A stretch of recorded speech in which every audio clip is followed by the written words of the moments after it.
Tech Sounds presenta Territorio Negocios.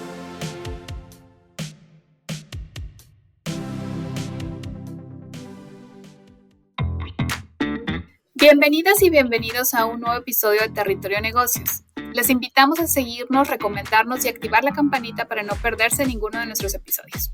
Mi nombre es Eva María Guerra, decana asociada académica de GADE Business School, y este episodio estaremos hablando sobre Moonshot Thinking. Y tenemos como invitados a Paola Santana, CEO y fundadora de Glass. Bienvenida, Paola. Muchísimas gracias por tenerme aquí hoy. Gracias, Paola. Y también tenemos al doctor Alfonso Ávila, profesor del Departamento de Emprendimiento e Innovación Tecnológica de GADE Business School. Bienvenido, Alfonso. Muchas gracias, igualmente. Gracias.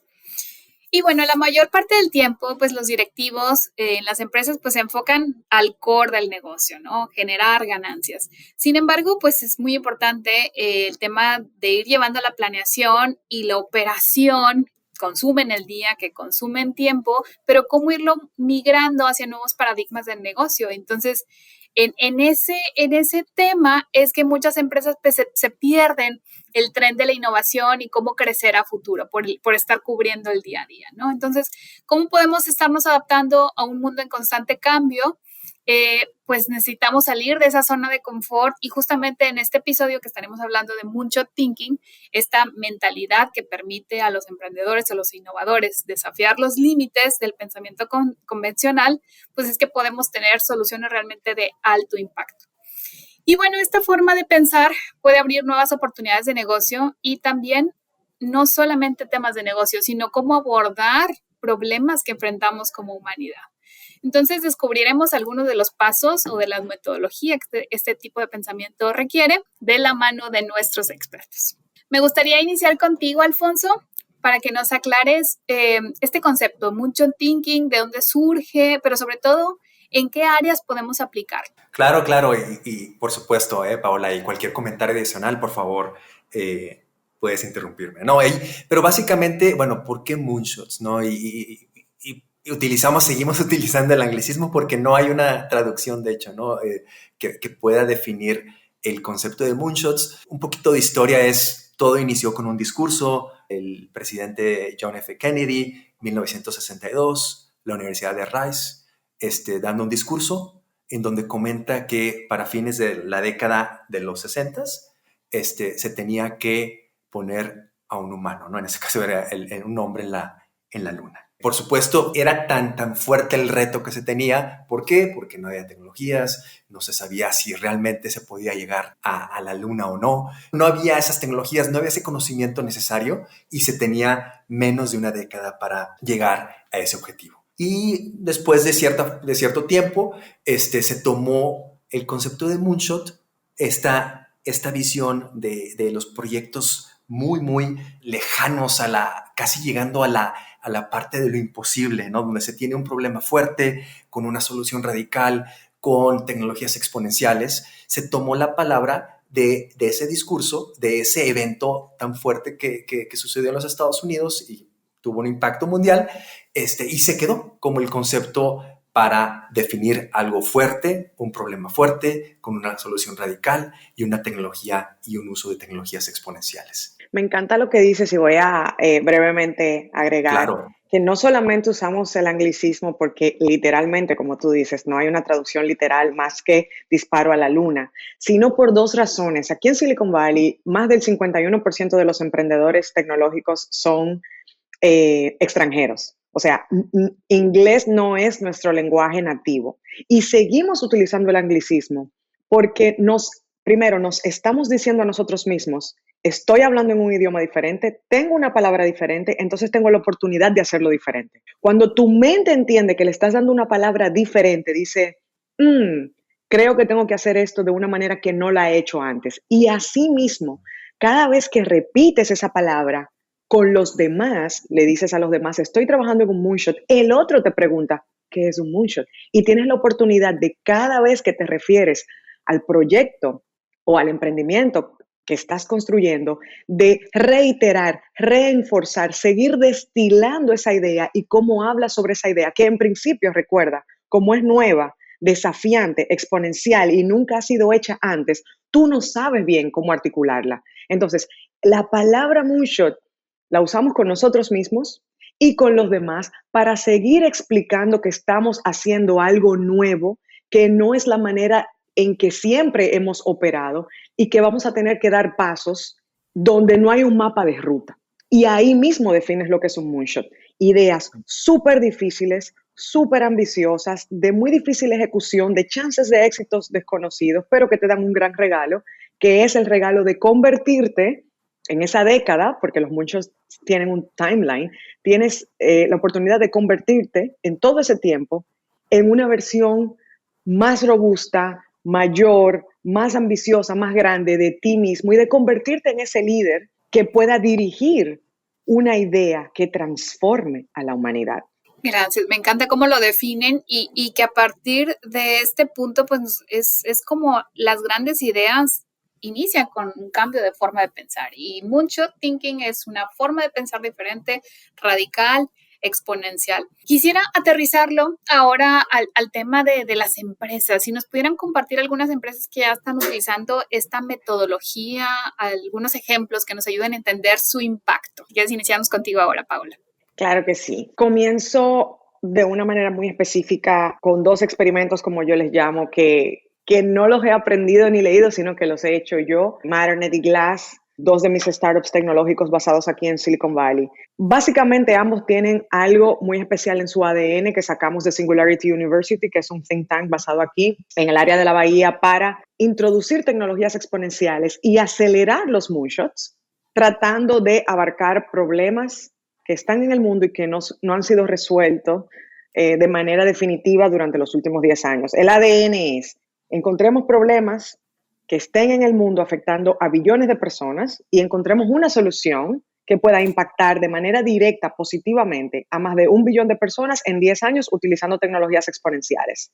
Con ese criterio de cómo se construyen moonshots, saco mi primera compañía tecnológica llamada Matternet. Si han escuchado cualquier cosa sobre drones para transporte, Matternet, que quiere decir literalmente Internet de materia, quería construir redes de drones para transporte donde pudiéramos mover carga de un punto A un punto B en la primera y la última milla del transporte, que es la más cara, la menos automatizada, y conectar especialmente a personas en áreas donde no hay calles ni carreteras.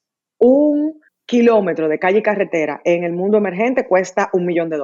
Como no tenemos todo ese dinero para crear y mantener esa infraestructura, nos damos cuenta que si creamos sistemas de transporte alternativo que lleven menos recursos, que sean más autónomos y que puedan mover las cosas que queremos de un punto A un punto B, podemos ayudar inclusive a conectar a las personas con sus mercados locales más cercanos, con sus centros de atención de salud primarios y que de esa manera puedan salir del círculo de la pobreza. Esa compañía, hoy Matternet fue fundada en el 2011, ya tiene literalmente 13 años y es una de las compañías pioneras manufacturadoras de drones para transporte del mundo. ¿Qué hubo que hacer para crear drones para transporte? Lo mismo que estamos hablando de los moonshots. Hubo que crear regulación para los drones, hubo que crear un sistema operativo para volar drones para transporte aquí en Estados Unidos y en el mundo con la NASA, hubo que pasar la regulación con la Casa Blanca, el Congreso americano, hubo que trabajar con instituciones de aviación civil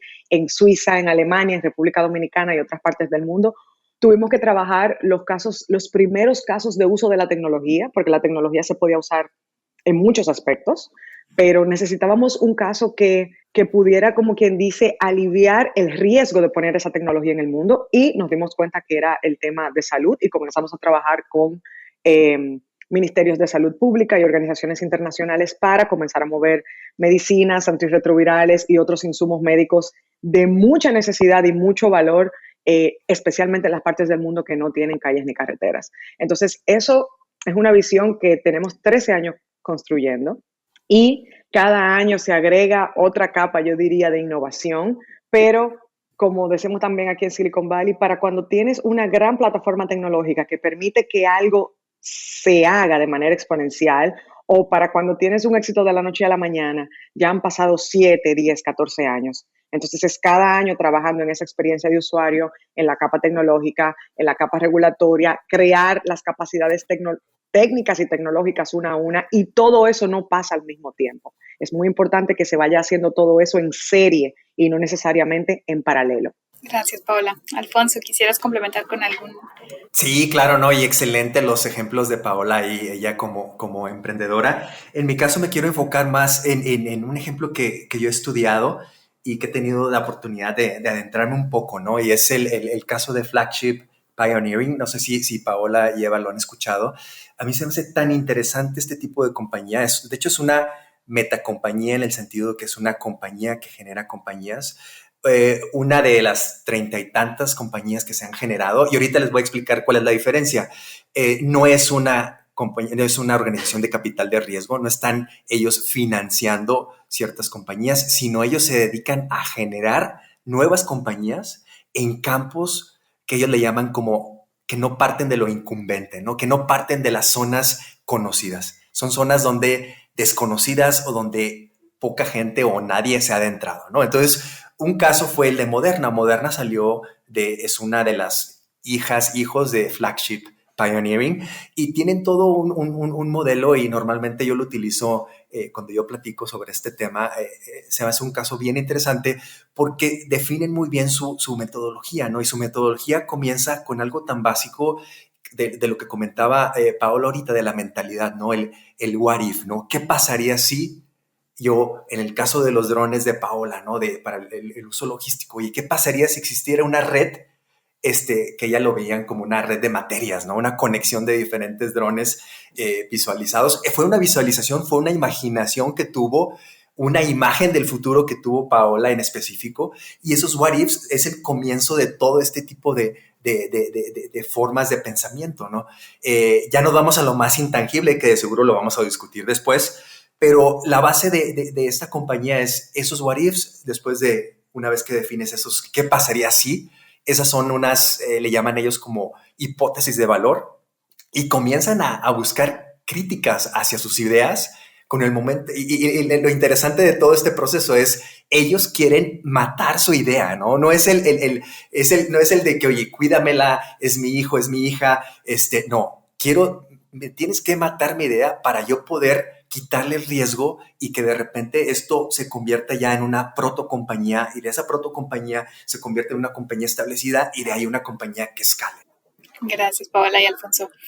Y bueno, ahora que mencionan, porque es un tema de enfoque, pero también pues implica mucho el cultivar este pensamiento de mucho thinking en los equipos. ¿Cómo lo hacen los líderes para fomentarlo? Y por otro lado, ¿a qué barreras se enfrentan? No sé, continuamos contigo, Alfonso, y ahorita pasamos. Sí, claro. Y yo lo voy a tomar un poquito más desde la perspectiva corporativa. Y ahí Paola, por supuesto, ¿no? Paola tiene los emprendimientos, a lo mejor ya son medianas empresas, pero desde una perspectiva corporativa aquí ya viene lo complicado, ¿no?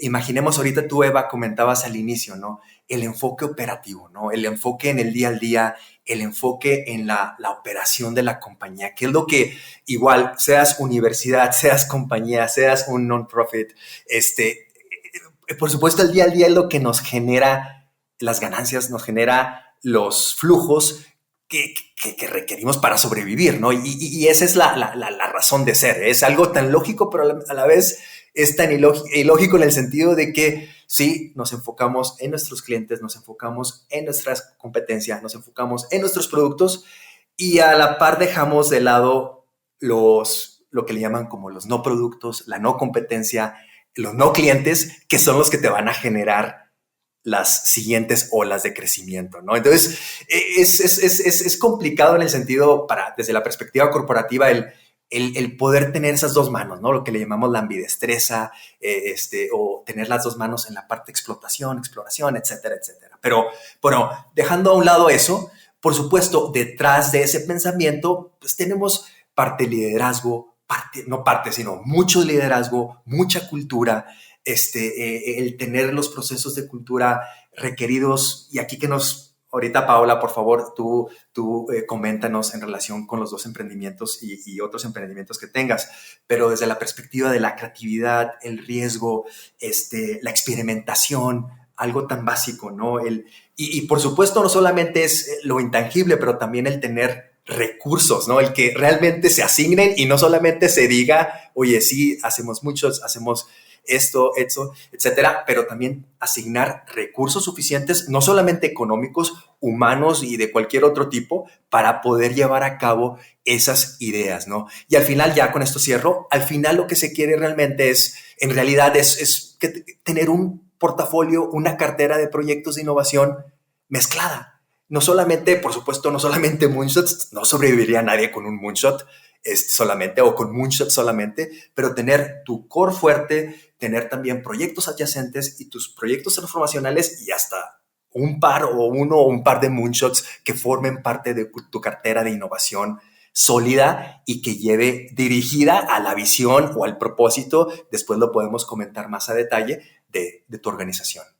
Sumando a eso, aquí en Silicon Valley pensamos de una manera muy contraria. Es como, bueno, si ahora estamos creando moonshots de manera masiva, vamos a hacerlo de esta manera. Siempre estamos pensando como por dónde no es y por ahí nos vamos.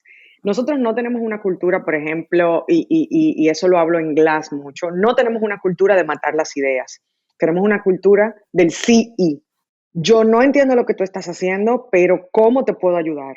Yo no entiendo cómo tú piensas utilizar software para mejorar a los gobiernos, pero ¿qué pasa si yo te invierto? Yo no veo esta visión que tienes de crear un marketplace para que los gobiernos puedan invertir su dinero en vez de gastarlo a través de compras públicas, pero tengo 5 gobiernos que quisieran hacer un piloto y te los voy a presentar. Hay una cultura aquí en Silicon Valley del sí y te apoyo, sí y te invierto, sí y te presento muchas personas. Es una cultura muy generosa al mismo tiempo porque hay mucha abundancia de tecnología, innovación e inversión. Y eso se mete en la cultura de crear compañías exponenciales como mi segundo startup que es Glass. En Glass estamos creando marketplaces gubernamentales para ayudar a los gobiernos, que son los mayores compradores del mundo, a invertir todo su dinero en transformar las comunidades y las organizaciones que queremos transformar. Muy concretamente, los gobiernos gastan aproximadamente 16 trillones de dólares en compras públicas y nosotros pensamos que la mayor parte de esos 16 trillones deberían llegar a lo que es la columna vertebral de la economía, que son las 400 millones de micro, pequeñas y medianas empresas que son el tejido económico del mundo. ¿Cómo creamos productos de alto impacto público y tecnológico que puedan penetrar y cambiar el mundo hoy en una escala global, teniendo equipos globales, como decimos nosotros, en ese orden?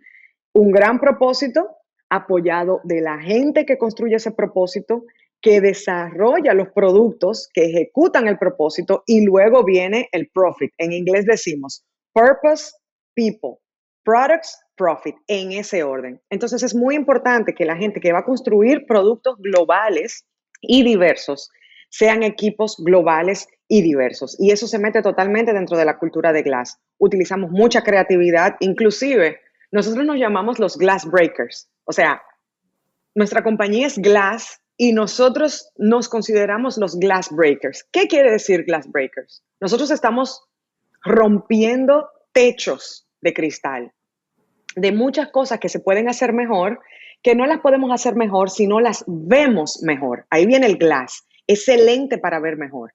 Ahora, si nosotros vemos que algo tiene que cambiar y nosotros somos los primeros que estamos en medio de que ese cambio no suceda, nosotros vamos a romper nosotros mismos lo que hemos hecho. Eso es algo muy común aquí en Silicon Valley también, que decimos de quítate del medio, de que la tecnología, si es buena, parece magia porque parece que no está ahí. Es ese gran moonshot, esa gran visión de eliminar un problema al punto que tu compañía no necesite existir. Oye, qué contrario es eso. Oye, qué visión tan arriesgada, yo te diría. Y entonces ahí comenzamos a meternos más en esta cultura que estábamos diciendo antes, que es un tipo de pensar.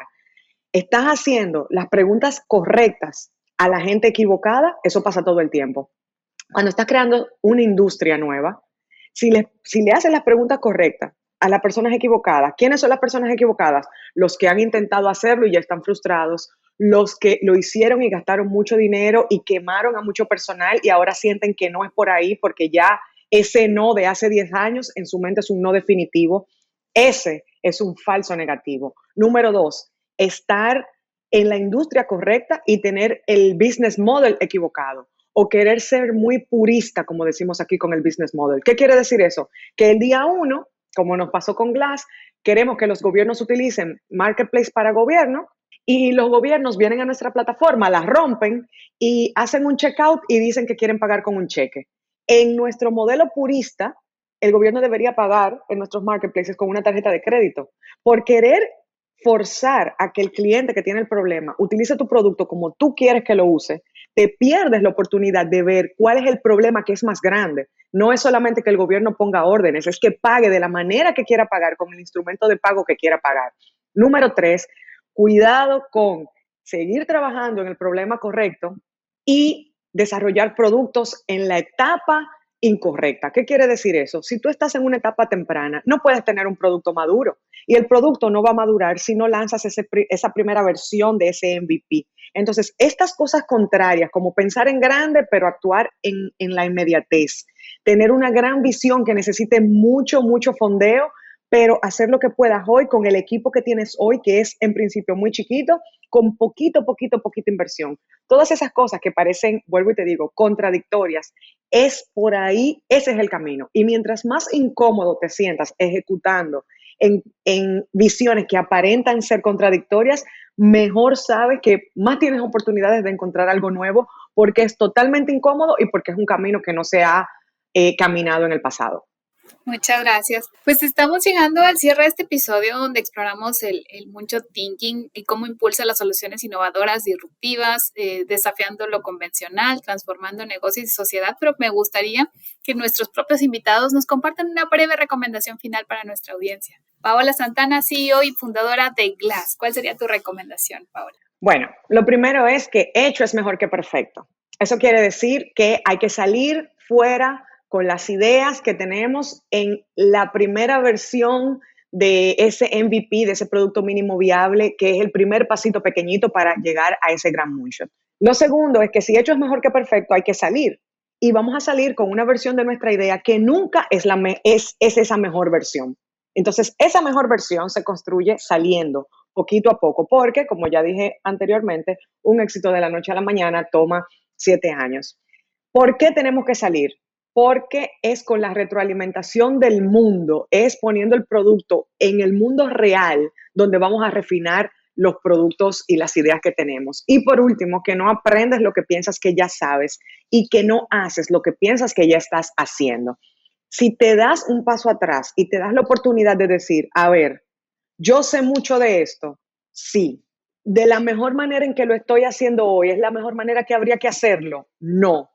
¿Qué oportunidades tengo de aprenderlo a hacer mejor? Y ahí se te abre un pequeño hueco de oportunidad para reaprender cosas que en tu mente, como ya pensabas que sabías, no estás volviendo a mirar con un ojo crítico o desde otra arista. Yo los dejaría con esas 3 cosas y a ver quiénes se animan a comenzar a intentar sus moonshots y en 10 años a ver qué gran idea han aportado y han materializado en el mundo. Excelente, muchísimas gracias, Paola. Y bueno, cerramos con Alfonso Ávila, profesor del Departamento de Emprendimiento e Innovación Tecnológica de GADE Business School. Adelante, Alfonso. Sí, gracias, Eva. No, es un paréntesis. Lo que comentaba de matar las ideas, por supuesto, ¿no? Como comenta Paola, no es la forma en el sentido de que una compañía que mate ideas ya estás perdido, ¿no? O perdida. Aquí, no, en el sentido, esa es la parte, la crítica, ¿no? El aceptar la crítica y yo mismo pensar sobre, oye, tú mátame mi idea, ¿no? Quiero quitarle ese riesgo, quiero aceptar tu crítica para poder llegar a algo mejor. Esa era un poquito mi intención. Pero bueno, miren, ya nomás para terminar, yo creo que aquí y que no tuvimos tiempo de platicarlo, ¿no? Lo del 10% y el 10X, ¿no?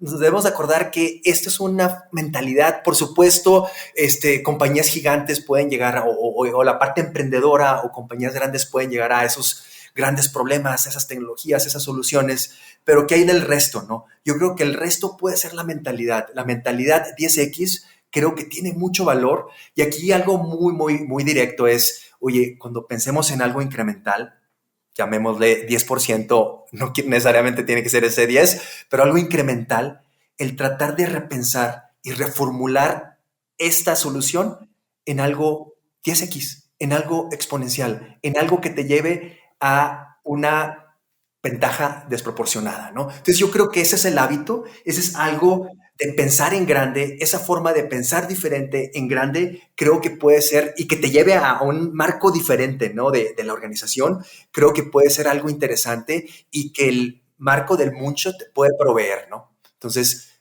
yo creo que con esto me gustaría terminar, Eva. Gracias, Alfonso.